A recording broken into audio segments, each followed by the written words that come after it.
Again welcome everyone. मैं Divyanshu VMI में एक बार फिर आपका हार्दिक स्वागत करता हूं। पिछले वीडियो में हमने ट्रिग्नोमेट्री के बारे में पढ़ा, हमने बेसिक इंट्रोडक्शन पढ़ा, हमने राइट एंगल ट्रायंगल के बारे में पढ़ा, फिर हमने उसके बाद में ट्रिग्नोमेट्रिक रेशियोज़ के बारे में पढ़ा और फिर हमने एक एग्जाम्पल लिया था और उसके अंदर फाई और थीटा के लिए हमने वैल्यूज़ फाइंड की थी ट्रिग्नोमेट्रिक रेशियोज़ की। तो ये सब तो हम पढ़ चुके हैं। अब हम कुछ और क्वेश्चंस पढ़ेंगे। बेसिकली हम आज जो करने वाले हैं वो आरबीएससी की जो आपकी क्लास 9 की टेक्स्ट बुक थी ना, उसके कुछ क्वेश्चंस और उसके जो कॉन्सेप्ट्स थे वो मैं आपको बताऊंगा। अब देखो 10th क्लास में 9th क्लास के क्वेश्चंस की या कॉन्सेप्ट की क्या ज़रूरत पड़ी, आप ये भी सोच रहे होंगे। लेकिन देखो 10th की जो ट्रिग्नोमेट्री है उसके अंदर 9th का पोर्शन भी आपको आना चाहिए। आप अगर ट्रिग्नोमेट्री के अंदर क्लास 10th की बुक उठाकर देखोगे तो आप उसका जो स्टार्टिंग है, इंट्रोडक्शन जो होगा चैप्टर का, उसके अंदर दिया होगा कि क्लास 9th में आप ये चीज़ पढ़कर आ चुके हैं, तो वो चीज़ दोबारा नहीं पढ़ाई जाएगी। उसी से लिंक करके आपको आगे के कॉन्सेप्ट्स बताए जाएंगे या आगे के क्वेश्चंस बताए जाएंगे। आप जो आगे क्वेश्चंस करेंगे ना, उसमें जो पीछे वाला पार्ट है ना, वो भी आपका काम आएगा। इसका मतलब 9th की ट्रिग्नोमेट्री भी आपको आनी चाहिए। अब ये क्यों पढ़ा रहे हो सर, हम 9th में पढ़ के आए, लेकिन 9th के अंदर आप पढ़ के आए होंगे, अच्छे से पढ़ के आए होंगे, लेकिन सब नहीं पढ़ के आए ना। कुछ ने ठीक से नहीं पढ़ी होगी, कुछ को समझ नहीं आया होगा या कुछ भूल गए होंगे क्योंकि टाइम भी बहुत ज़्यादा हो गया है। तो अब देखो 9th के अंदर मैं आपको बेसिक चीज़ें बताऊंगा और कुछ क्वेश्चंस कराएंगे टेक्स्ट बुक के, और कॉन्सेप्ट को पूरा अच्छे से सीख के पूरा रिकॉल कर लेंगे 2 से 3 वीडियो के अंदर ही। देखो एक अपना हो चुका है वीडियो और 1 या 2 और होंगे इस पर। तो हम पूरा का पूरा जैसे ही 9th तक का पूरा पढ़ लेंगे, उसके बाद में हम 10th की टेक्स्ट बुक चालू कर देंगे और सारे क्वेश्चंस बनाएंगे अच्छे से। तो जुड़े रहिए और वीडियोस को देखते रहिए, आपको बहुत ही मज़ा आ जाएगा और आप पूरी ट्रिग्नोमेट्री में अपने 11 आउट ऑफ 11 स्कोर कर लेंगे। हमारा टारगेट क्या है? हमारा टारगेट हम फर्स्ट डे से ही लेके चल रहे हैं 11 आउट ऑफ 11। कौन सी यूनिट में? ट्रिग्नोमेट्री की यूनिट में हम 11 में से 11 नंबर 11 आउट ऑफ 11 लेके आएंगे। ठीक है, तो उसके लिए हमें बेसिक सारा आना चाहिए, ऐसा कोई भी पॉइंट नहीं होना चाहिए जो हमसे छूट जाए। तो हम कुछ एलिमेंट्री क्वेश्चंस और लेते हैं, थोड़े से अच्छे लेवल के भी होंगे और आप ठीक से पढ़ोगे तो आपको मज़ा आ जाएगा बिल्कुल। Now question number 1, cos theta is equals to 8/17, find all trigonometric ratios. यहाँ हमें cos थीटा की वैल्यू दे रखी है और हमसे सारे ट्रिग्नोमेट्रिक रेशियोज़ पूछ लिए। पिछले वीडियो में हमने क्या किया था, उसमें हमें सारे ट्रिग्नोमेट्रिक रेशियोज़ तो पूछे थे, लेकिन उसके अंदर हमें दे रखी थी परपेंडिकुलर और बेस, हमने हाइपोटेनियस निकाला था। पिछला वीडियो जिन्होंने देखा होगा उन्हें समझ आ रहा होगा। अब देखो इसको कैसे करेंगे। तो सबसे पहले क्या है, ट्रिग्नोमेट्रिक रेशियोज़, तो हम वो टेबल बनाएंगे। टेबल याद कर ली होगी सबने, छोटी सी तो टेबल है, सबको याद हो गई होगी। नहीं हुई तो भी कोई टेंशन की बात नहीं, सबको हो जाएगी। तो इसकी ट्रिक क्या बताई थी? पाकिस्तान भूखा प्यासा, हिंदुस्तान हरा भरा, या पढ़ ले बेटा पढ़ ले हार्ड हार्ड बुक्स। ठीक है, तो अब देखो cos थीटा क्या होता है, सेकंड रेशियो है ना, साइन cos। तो cos के लिए क्या फॉर्मूला चलेगा, सेकंड बॉक्स नीचे b/h। तो cos theta is equals to b/h, यानी कि बेस अपॉन हाइपोटेनियस। ये कितनी वैल्यू है, 8/17। तो आप कंपैरिजन करोगे और लिख दोगे क्या, b इज इक्वल्स टू 8 और h इज इक्वल्स टू 17। हमने कंपेयर किया और कंपेयर करके लिख दिया b इज इक्वल्स टू 8 और h इज इक्वल्स टू 17। क्या ये सही है? क्या ये सही हो भी सकता है और नहीं भी हो सकता है। अब ऐसा क्यों कह रहा हूँ भाई, 8/17 था, हमने कंपेयर करके लिख दिया, सही होगा, लेकिन ये सही नहीं भी हो सकता है। कैसे? सपोज कर लो यहाँ cos थीटा की वैल्यू 16/34 थी। ठीक है, तो देखो 2 की टेबल से कैंसिल आउट हुई और ये आ गया 8/17। या फिर क्या हो सकती है, 24/51 थी, तो 3 की टेबल से कैंसिल आउट किया तो भी 8/17 आ गया, है ना। तो मतलब इनकी भी तो 8/17 हो सकती है। तो इसका मतलब क्या निकला कि ये भी वैल्यू हो सकती है और ये भी वैल्यू हो सकती है। ये तो क्या है, लास्ट में सॉल्व होकर वैल्यू आई है। तो मैं क्या लिखूं, मैं इसको k लिख दूं क्या, 8k/17k। ठीक है, अब k क्यों लिखा, कि देखो k कोई भी नंबर हो सकता है। सपोज वैल्यू ये थी तो यहाँ पर k की वैल्यू क्या हो जाएगी, k की वैल्यू इसके लिए 2 हो जाएगी, और सपोज ये था तो k की वैल्यू 3 हो जाएगी। इसलिए मैंने कोई k मान लिया। ठीक है, इसलिए यहाँ हमने वैल्यू को k में एज्यूम कर लिया, ताकि 8k/17k, अगर ये होगा तो k 2 आ जाएगा और ये होगा तो k 3 आ जाएगा। ऐसे ही k एक अननोन है तो जो सबको सेटिस्फाई कर देगा। तो इसलिए हमने माना 8k और 17k।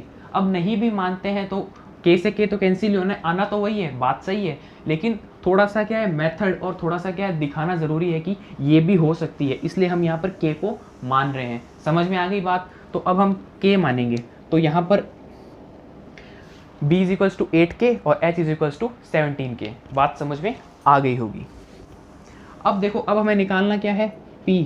हमारे पास p नहीं है, तो वही Pythagoras theorem, p square plus b square is equals to h square. p की वैल्यू फाइंड करनी है, तो p का p पड़ा है, b मुझे पता है कितना है 8k का स्क्वायर और h है 17k का स्क्वायर। अब देखो p स्क्वायर का p स्क्वायर पड़ा है, 8k का स्क्वायर कितना हो जाएगा 64k स्क्वायर और इधर 17k स्क्वायर का 289k स्क्वायर। अब इसको इधर ट्रांसफ़र कर दो, p square is equals to 289k square minus 64k square. ठीक है, ये कितना बचा 225k square. p square is equals to, तो p square is equals to 225k square. तो मेरे को तो खाली p की वैल्यू चाहिए, तो मैं यहाँ अंडर रूट कर दूंगा 225k स्क्वायर। तो 225 यानी 225 किसका स्क्वायर होता है 15 और k स्क्वायर का आ जाएगा बाहर k यानी कि 15k। पॉजिटिव क्यों लिया वो सब जानते हैं कि लेंथ होता है, इसलिए यहाँ से पॉजिटिव ही होता है, नहीं तो जो आंसर तो क्या होता है प्लस माइनस 15k आता, लेकिन हम 15k लेंगे प्लस वाला। क्यों? क्योंकि यहाँ पर लेंथ की बात हो रही है और लेंथ हमेशा पॉजिटिव होती है। तो हमारे पास p की वैल्यू आ गई 15k। अब देखो हमारे पास p, b और h परपेंडिकुलर बेस हाइपोटेनियस तीनों आ गए, तो हमने बस फॉर्मूले में रखना है, पुट करना है और आंसर आ जाएगा। देखो मेरे पास थोड़ी सी जगह की कमी है तो मैंने रब कर दिया है उसको, ठीक है, लेकिन आप लोग अपनी कॉपी में उसको सिस्टमेटिक ढंग से करेंगे और उसके बाद ये वाला पोर्शन नोट करेंगे। हमें b की वैल्यू दे रखी थी और h की वैल्यू दे रखी थी, हमने पाइथागोरस थ्योरम से p की वैल्यू फाइंड कर ली। अब हम आगे चलते हैं, अब हमें निकालना है साइन थीटा। तो साइन थीटा का फॉर्मूला क्या, p/h। p की वैल्यू कितनी 15k, h की वैल्यू कितनी 17k, k से k कैंसिल आउट, तो बचा क्या 15/17। सिमिलरली अगर हमें cos थीटा की वैल्यू तो दे ही रखी है, हमें tan थीटा की निकालनी है, तो वो हो जाएगा p/b यानी कि 15k/8k। यहाँ भी k से k कैंसिल आउट, तो ये 15/8। अब मैं बात करूँ cot थीटा की, तो वो हो जाएगा b/p। कैसे, उल्टा चलेंगे ना, तो ये क्या हो जाएगा 8k/15k, k से k कैंसिल आउट 8/15। फिर बात करते हैं सेक थीटा पे, वो क्या होगा h/b। h कितना 17k, b कितना 8k, तो ये हो जाएगा 17/8। फिर बात करें कोसेक थीटा की, वो हो जाएगा h/p। h कितना है 17k वही, और p है हमारा 12k, हमने 15k हमने फाइंड किया ही है, k से k कैंसिल आउट 17/15। तो इस तरीके से हमने सारे के सारे ट्रिग्नोमेट्रिक रेशियोज निकाल लिए। अगर पेपर में या किसी में भी क्वेश्चन आता है तो आप k वाले तरीके से निकाल, तो एग्जामिनर को लगेगा आपको पूरे मेथड का नॉलेज है। अगर आप k वाले तरीके से नहीं भी निकालोगे तो भी मार्क्स कटने के चांसेस इतने नहीं हैं, लेकिन ऐसे करोगे तो आपका इंप्रेशन एक बहुत अच्छा बढ़ेगा। ठीक है, तो इस तरीके से अगर हम एक ट्रिग्नोमेट्रिक रेशियो दिया हुआ हो तो हम सारे ट्रिग्नोमेट्रिक रेशियोज फाइंड कर सकते हैं। Second question, sec theta is equals to 13/12, then find value of 1 minus tan theta upon 1 plus tan theta. अब देखो हमें sec थीटा की वैल्यू दे रखी है 13/12 और हमें पूछी किसकी है 1 minus tan theta upon 1 plus tan theta की। तो अब हम देखो क्या sec थीटा से हम tan थीटा की वैल्यू निकाल सकते हैं क्या? बिल्कुल निकाल सकते हैं। अभी हमने पिछले क्वेश्चन में ही किया, हमें cos थीटा की वैल्यू दे रखी थी और हमने उस एक वैल्यू से ही सारे के सारे ट्रिग्नोमेट्रिक रेशियोज जनरेट कर दिए, किए ना। तो अब हम यहाँ से इस sec थीटा की वैल्यू से tan थीटा का जो वैल्यू है वो हम जनरेट करेंगे और उस वैल्यू को जनरेट करके हम इसमें रख देंगे और कैलकुलेट कर लेंगे, तो हमारा आंसर आ जाएगा इजीली। तो देखो कैसे करेंगे, sec थीटा का फॉर्मूला क्या होता है, टेबल आपके लिए बना देता हूँ मैं फिर से।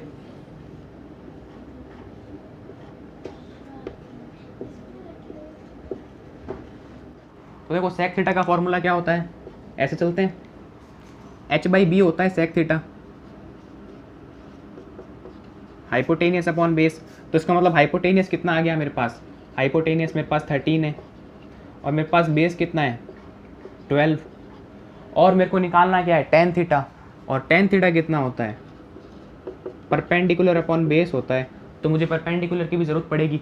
पाइथागोरस थ्योरम लगा दूँ, P square plus B square is equals to H square. P की वैल्यू पता नहीं है तो पी स्क्वायर पड़ा रहेगा, बी की वैल्यू 12 का स्क्वायर और एच यानी 13 का स्क्वायर, तो P square plus 144 is equals to 169। ये उधर जाके नेगेटिव, तो पी स्क्वायर कितना आ जाएगा 169 माइनस 144, तो पी स्क्वायर आ गया 25, पी आ गया 5। अब वापस प्लस माइनस नहीं बताऊंगा, क्यों, क्योंकि लेंथ है तो प्लस लेते हैं, तो पी मेरे पास 5 आ गया।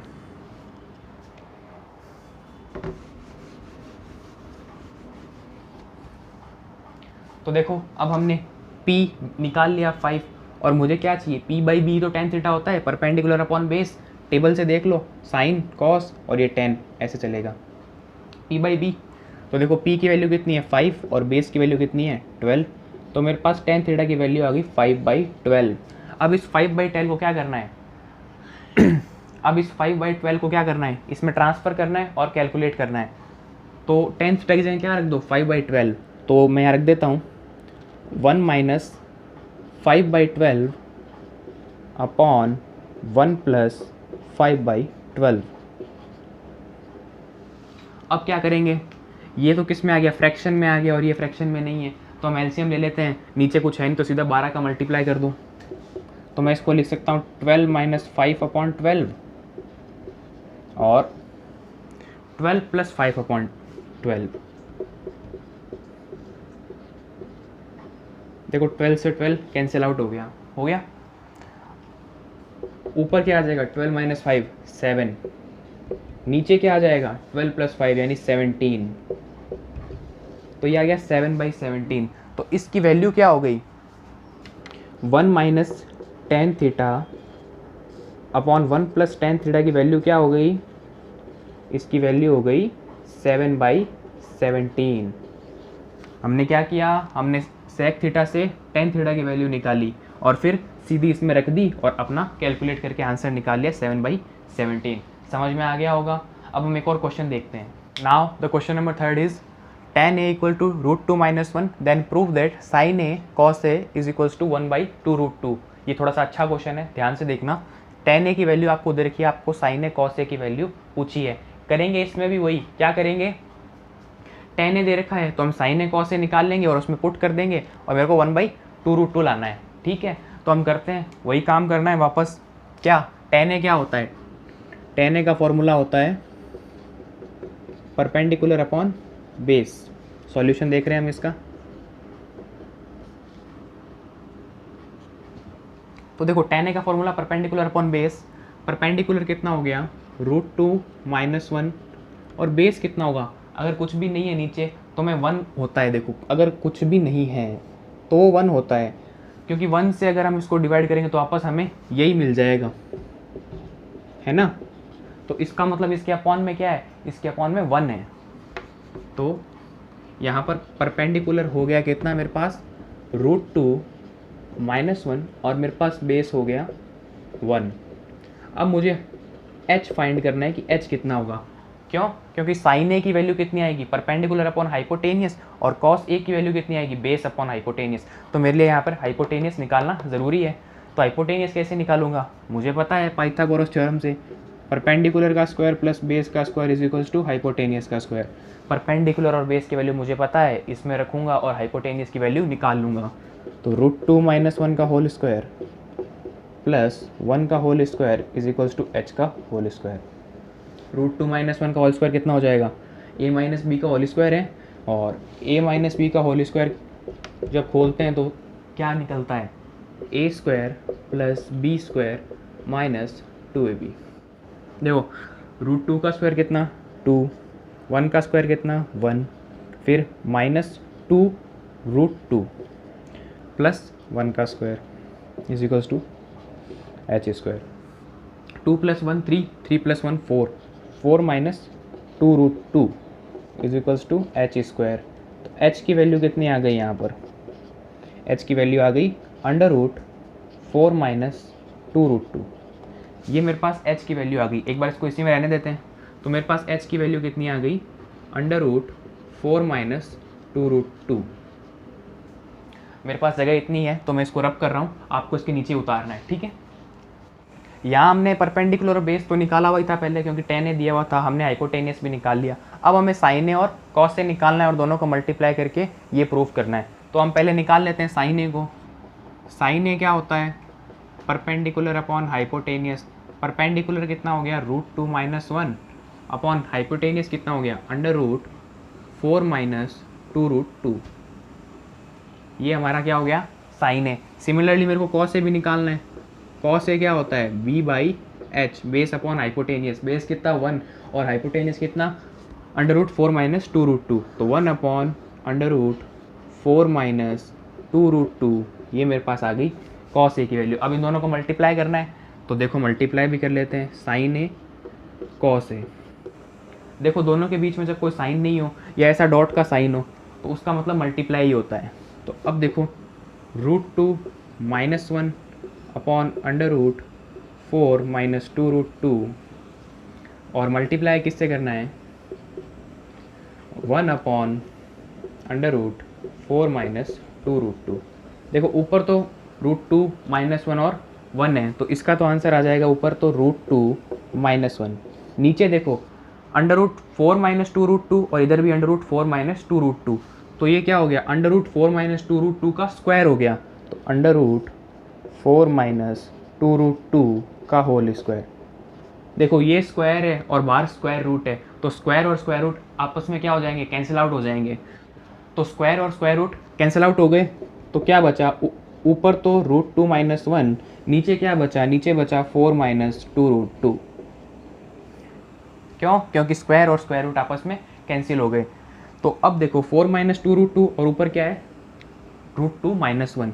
अब देखो मैं क्या करता हूँ, मैं नीचे कॉमन ले लेता हूँ 2√2, अंदर क्या बचेगा, √2 माइनस 1। अब ये अंदर √2 माइनस 1 कैसे बचा, देखो ये तो 2√2 है तो 2√2 ले लिया सीधा ही कॉमन, तो माइनस 1 बच गया। यहाँ √2 कैसे आया, देखो √2 और √2 का मल्टीप्लाई करते हैं तो 2 आता है, और 2√2 और √2 को मल्टीप्लाई करते हैं तो कितना आता है, 2 इंटू 2 दैट इज़ 4। मतलब मैं 4 को ऐसे लिख सकता हूँ। तो इसमें मैंने क्या किया, मैंने 2√2 कॉमन लिया तो अंदर क्या बच गया, √2।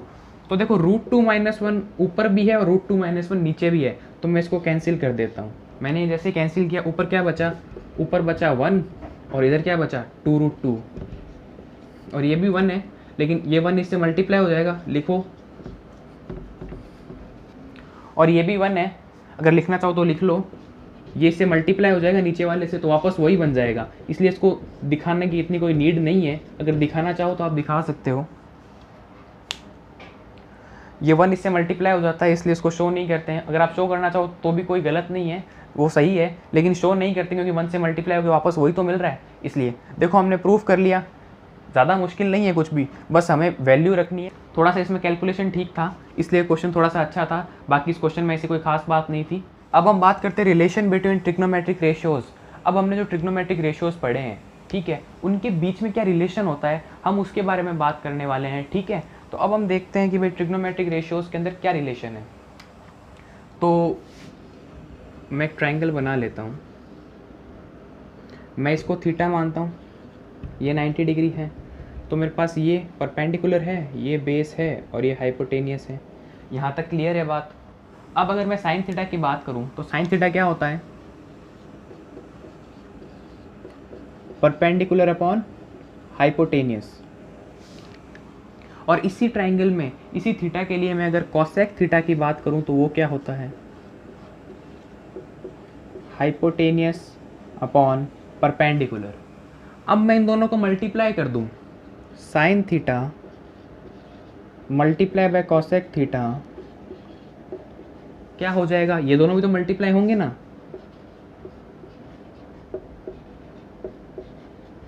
मैंने ये दो इक्वेशन ली, 1 और 2, इन दोनों को मैंने मल्टीप्लाई कर दिया, ठीक है, तो मेरे पास यही आएगा। तो देखो h से h कैंसिल आउट और p से p कैंसिल आउट, तो ये 1 1 1, तो ओवरऑल कितना आ गया 1, यानी कि sine theta multiply by cosec theta is equals to 1। तो sine theta is equals to कितना आ गया 1 बाई कॉसेक थीटा। और इसी तरीके से अगर मैं कॉसेक थीटा की बात करूं तो कॉसेक थीटा को क्या लिख सकता हूं मैं 1 बाई साइन थीटा। ठीक है, साइन थीटा को लिख सकता हूँ 1 बाई कॉसेक थीटा और कॉसेक थीटा को लिख सकता हूँ 1 बाई साइन थीटा। इसको बोलते हैं रिलेशन बिटवीन ट्रिग्नोमेट्रिक रेशियोज। अब देखो, अब जो ये दो रिलेशंस है ना, sine theta is equals to 1 by cosec theta और cosec theta is equals to 1 by sine theta, इन दोनों को बोलते हैं क्या रेसिप्रोकल रिलेशनशिप। मतलब रेसिप्रोकल रिलेशनशिप अगर आपसे कोई पूछे तो आप ये बताओगे, ठीक है। इसी तरीके से आगे भी हम पढ़ेंगे, चाहे वो कॉस और सेक का हो और फिर टेन और कॉट का हो, तो इसे बोलते हैं रेसिप्रोकल रिलेशनशिप। देखो रेसिप्रोकल में है ना 1 बाई इस तरीके से, तो इसको बोलते हैं रेसिप्रोकल रिलेशनशिप, ठीक है। सिमिलरली इसी ट्राइंगल के लिए अगर मैं बात करूं कॉस थीटा की, तो वो कितना होगा b बाई एच, और मैं बात करूं सेक थीटा की तो वो कितना होगा h बाई बी। ठीक है, वापस वही इन दोनों इक्वेशंस को मल्टीप्लाई कर लो, cos theta multiply by sec theta is equals to b by h multiply by h by b. देखो h से h कैंसिल आउट, b से b कैंसिल आउट, तो ये 1, ये भी 1, ये भी 1, ये भी 1, सब 1 1 मिले तो 1 आ गया। तो cos theta multiply by sec theta is equals to 1, ठीक है। और अगर मैं इसको अपॉन में ले जाऊँ तो वही बात, cos theta is equals to कितना हो जाएगा 1 बाई सेक थीटा, और sec theta is equals to 1 by cos theta. ठीक है, यहाँ तीन चीज़ें हुई, क्या cos theta multiply sec theta is equals to 1, और cos theta is equals to 1 by sec theta, और sec theta is equals to 1 by cos theta. देखो ये मेनली दोनों चीज़ें हैं ना, ये इसी से तो निकली हैं, एक बार इसको अपॉन में भेज दिया और एक बार इसको अपॉन में भेज दिया, इसी से तो निकली है ना। तो ये इंपॉर्टेंट रिजल्ट है, वैसे तीनों ही इंपॉर्टेंट है लेकिन ये इसी से निकला है। ये याद होगा तो हम ये दोनों बना लेंगे, या इनमें से कोई भी याद होगा तो हम तीनों जनरेट कर लेंगे, ठीक है। अब इसी ऑर्डर में अगर हम बात करें वापस टेन थीटा की, तो टेन थीटा होता है परपेंडिकुलर अपॉन बेस, और कॉट थीटा की बात करूँ तो कॉट थीटा होता है बेस अपॉन परपेंडिकुलर। इन दोनों को मल्टीप्लाई कर लो। अब तक तो सब समझ ही गए होगे कि क्या कर रहे हैं। तो ये भी कितना आ जाएगा 1, क्योंकि p से p कैंसिल, b से b कैंसिल, ठीक है, समझ में आ रहा है। तो देखो tan theta is equals to क्या हो जाएगा 1 बाई कॉट थीटा, और cot theta is equals to क्या हो जाएगा 1 बाई टेन थीटा। ठीक है, ये चीज़ आपको समझ में आई। इनको बोलते हैं रेसिप्रोकल रिलेशनशिप या रिलेशन बिटवीन ट्रिग्नोमेट्रिक रेशियोज, ठीक है। इसको मेनली बोलते हैं रेसिप्रोकल रिलेशनशिप, ठीक है। हमने अभी जो पढ़ा उसको थोड़ा समराइज़ कर लेते हैं और एक बार मैं आपको शॉर्ट में बता देता हूँ थोड़ा। देखो पहला था sine theta multiply cosec theta is equals to 1, ठीक है। अब देखो एक बार साइन को रख लिया और कॉसेक को अपॉन में भेज दिया, तो sine theta is equals to 1 by cosec theta, और एक बार कॉसेक थीटा को रख दिया और साइन को अपॉन में डाल दिया, तो cosec theta is equals to 1 by sine theta. Similarly second पढ़ा था हमने क्या, cos theta multiply sec theta is equals to 1, और यहाँ क्या किया, एक बार कॉस थीटा को रखा, सेक को अपॉन में डाल दिया, और एक बार सेक को रखा और कॉस को अपॉन में डाल दिया। और थर्ड वाले में क्या किया, tan theta multiply cot theta 1, तो tan theta is equals to 1 by cot theta, और cot theta is equals to 1 by tan theta. तो अब देखो ये जो चीज़ें हैं ना, ये आपके काम आएगी जब हम प्रूफ करेंगे या कुछ क्वेश्चंस के अंदर हम जब सब्सटीट्यूशन करेंगे, जब हम प्रूफ्स करेंगे और कुछ क्वेश्चंस में हम सब्सटीट्यूशन करेंगे, तो उस जगह पर हमारे ये फॉर्मूलाज काम आएंगे। दो छोटे छोटे रिजल्ट और बता देता हूँ। देखो tan theta is equals to क्या होता है, sine theta by cos theta, और एक और है cot theta is equals to क्या होता है, cos theta by sine theta. Tan theta is equals to sine theta by cos theta, और cot theta is equals to cos theta by sine theta. अब इनका प्रूफ भी देख लेते हैं। तो हमने अभी एक ट्राइंगल बनाया था, ये वाला थीटा माना था, ये 90 था, तो ये हाइपोटेनियस, ये परपेंडिकुलर और ये बेस। तो अब बात करूँ मैं साइन थीटा की, तो साइन थीटा की वैल्यू क्या, परपेंडिकुलर अपॉन हाइपोटेनियस, और कॉस थीटा की वैल्यू क्या, बेस अपॉन हाइपोटेनियस। तो मैं sign theta by cos theta करूँ, यानी कि perpendicular upon hypotenuse by base upon hypotenuse. तो देखो हाइपोटेनियस हाइपोटेनियस सेम, तो सेम सेम कैंसिल आउट हो गए, बचा क्या, परपेंडिकुलर अपॉन बेस। और परपेंडिकुलर अपॉन बेस किसका फॉर्मूला होता है, टेन थीटा का, तो is equals to tan theta. इसका मतलब तो क्या हुआ, sine theta by cos theta is equals to tan theta, sine theta by cos theta is equals to tan theta. देखो इस वाले को हम दो तरीके से प्रूफ कर सकते हैं, हम कॉस को ऊपर रख देंगे और साइन को नीचे रख देंगे, तो क्या हो जाएगा, बेस अपॉन हाइपोटेनियस, और नीचे हो जाएगा परपेंडिकुलर अपॉन हाइपोटेनियस। हाइपोटेनियस से हाइपोटेनियस कैंसिल आउट हो जाएगा और बचेगा क्या, बेस अपॉन परपेंडिकुलर, वो क्या होता है, कॉट थीटा। या फिर हम एक और तरीके से कर सकते हैं, अभी हमने क्या पढ़ा था, अभी हमने एक रेसिप्रोकल रिलेशनशिप पढ़ा था, क्या कि cot theta is equals to 1 by tan theta, ठीक है, 1 बाई टेन थीटा। तो अब देखो इसको उल्टा रख देना, 1 बाई टेन थीटा रखेंगे तो क्या हो जाएगा, कॉस ऊपर चला जाएगा और साइन नीचे आ जाएगा, कैसे, sign theta by cos theta. तो इसमें ये कॉस ऊपर भाग जाएगा, तो cos theta by sine theta, ये क्या होता है, कॉट थीटा का फॉर्मूला होता है। तो इसको हम दो तरीके से प्रूव कर सकते हैं। तो हमने दो रिजल्ट पढ़ लिए, क्या कि टेन थीटा होता है sine theta by cos theta, और कॉट थीटा होता है cos theta by sine theta. ये हमें याद रखने हैं। तो ये 4-5 चीज़ें थी जो रिलेशंस थे इनके अंदर, वो रिलेशंस आप याद रखेंगे और आगे प्रूफ में आपके काफ़ी काम आएंगे।